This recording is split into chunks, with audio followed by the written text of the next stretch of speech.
Friends, ఈరోజు నేను garden clean చేస్తున్నాను. ప్రజెంట్ గార్డెన్ అయితే ఇలా ఉంది. ఒక 1 మంత్ బ్యాక్ క్లీన్ చేశాను. రెయిన్ వచ్చినప్పుడు క్లీన్ చేశాను నార్మల్గా. ఇది కొబ్బరికాయలు యాక్చువల్గా నేను టెంపుల్కి వెళ్ళొచ్చినప్పుడు కొబ్బరికాయలు చూడలేదు. ఇంకా నాకు పడేయాలి అనిపించలేదు, దేవుడి దగ్గర కొట్టిన కొబ్బరికాయ కాబట్టి చెట్టు మొదట్లో అలాగే పెట్టేశాను.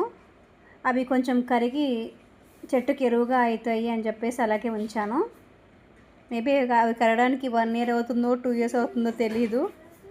ఒక 2-3 weeks అలాగే ఉంచి చూసి కొబ్బరి అంతా అయిపోయాక కొబ్బరి చిప్పలు తీసి పడేస్తాను. ఇవి వచ్చేసి దేవుడి పూలు ఫ్రెండ్స్. దేవుడి పూలు నేను ఒక మట్టి కుండలో అట్లా పెడతా ఉంటాను. మట్టి కుండ పూర్తిగా నిండిపోయింది. మట్టి కుండలోంచి నేను ఒక కవర్లోకి ట్రాన్స్ఫర్ చేశాను. మనం ఎప్పుడైనా సరే దేవుడి పూలు వాటర్లో వేస్తాం కదా, అలా వాటర్లో వేసినప్పుడు కవర్తో అయితే అలా అస్సలు వేయకూడదు. పువ్వులు మాత్రం వేస్తే సరిపోతుంది. కవర్ వేయడం వల్ల మనం అలాగే వేస్తాము, మనకు చుట్టుపక్కల ఉండే వాళ్ళు కూడా అలాగే వేయడం వల్ల వాటర్లో ఎక్కువగా ప్లాస్టిక్ ఎక్కువైపోయి పొల్యూట్ అవుతుంది. ఆ తర్వాత నేను మొక్కలకి వాటర్ వేస్తున్నాను. చూడండి ఎంత క్లీన్గా ఉందో, బిఫోర్ ఆఫ్టర్. నాకు చెట్లకి వాటర్ పోసాక చెట్లు భలే అందంగా కనిపించాయి. నేను వాటిని టచ్ చేసి చూశాను. నాకు ఆ ఫీలింగ్ చాలా హ్యాపీ అనిపించింది ఫ్రెండ్స్.